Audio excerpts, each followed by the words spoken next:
Have you ever moved to a country and initially felt totally lost, alone, lonely?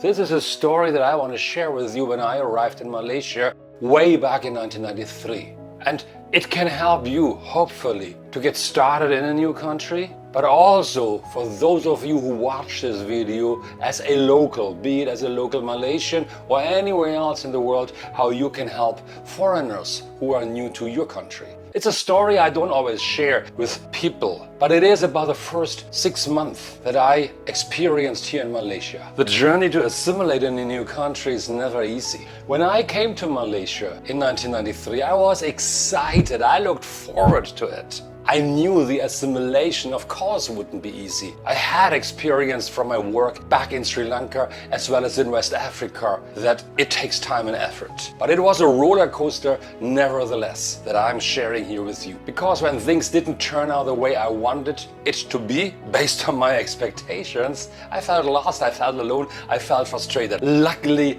things turned around. Otherwise, I don't know how it would have ended up at that point of time.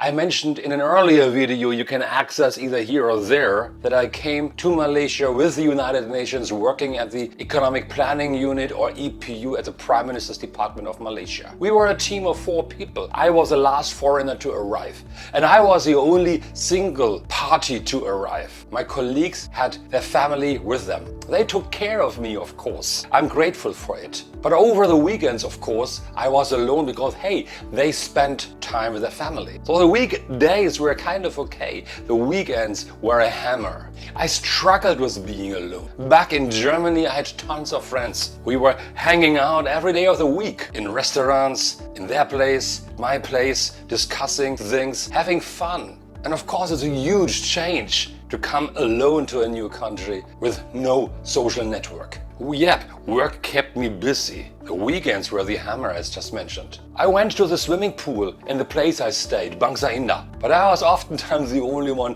doing the rounds. So there was not much of a social interact at that swimming pool. I read tons of books, went to different bookshops to buy books and read, which was fine as well. But I knew I had to find people, I knew I had to meet people. So what did I do? I signed up for a Mandarin language course in Chinatown in Kuala Lumpur, hoping to build connections with the other participants. But again, I was the only one who didn't speak any Mandarin at all. All of the other participants had some basic knowledge, so again, I felt out of the picture. I didn't give up. I spent hours memorizing the language to really get into it. Please, don't talk to me in Mandarin nowadays because really it's all gone. I learned Bahasa Melayu, but whatever happened with my language skills at that time, whenever I wanted to apply them in a local context, be it with the hawker or the taxi driver, they all spoke back in English. Thinking back, it was actually quite interesting that I learned Mandarin first instead of Bahasa Melayu. And still I felt like something is missing. In Germany, I went out with my friends over the weekend, so I thought like, let's do this. So one Saturday night, I decided to go to Hard Rock Cafe in downtown Kuala Lumpur. It still exists. Can you imagine how I felt as a single guy amongst all the party goers? Way strange and weird. So I didn't stay long, went home alone again. Frustrated, of course. Now, of course, there were functions organized by the German embassy in Kuala Lumpur where Germans met once in a month to exchange ideas, get to know each other. But I thought by myself, hey, I'm in Malaysia, I want to meet Malaysians. I went to the German functions, but once in a month. Of course, it's not always enough to feel good about myself, about the situation I'm in. Now, can you understand the struggle that I faced? I don't know what would have happened if things wouldn't have turned around.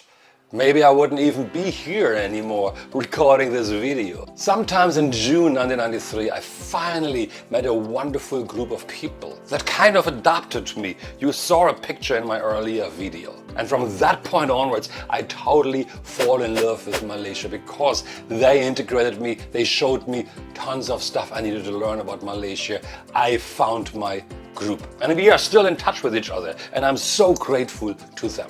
Now what I'm going to say next is don't take it as psychological advice, because if you feel lost and alone, you might want to talk to a legal advisor, a counselor to help you out. So what I'm saying next is just my personal opinion. I believe nowadays migrating to a new country is kind of easier. Why is it easier? Because of the opportunity to browse in the internet and learn about a country before you come here. Yeah, I knew about Malaysia before I came here. I knew a lot from a travel guide, not much of anything else. I learned most of it when I was here. Through the internet nowadays, you can learn tons about any country you're going to. It's available in YouTube, in articles published on the web, Facebook groups, LinkedIn. There are chances to reach out to social groups and already get to know about Malaysia. There are meetup groups which start off meeting online first, but then they meet offline. Tons of chances to reach out to people, find connections, get connected, and then ultimately be proactive to meet people offline in a country like Malaysia. Because Malaysians are warm, they are curious about foreigners. They are proud of their country, with all rights, of course. It's a beautiful country, Malaysia. But you as a foreigner, me as a foreigner, we need to reach out and get to know Malaysia and its culture before we come here. And it's possible nowadays. So you would learn, for example, about the food, about the culture, about events happening, about the people that you are going to meet and mingle around with. You can find events published online and go there to meet people, to experience the beauty of the Malaysian culture.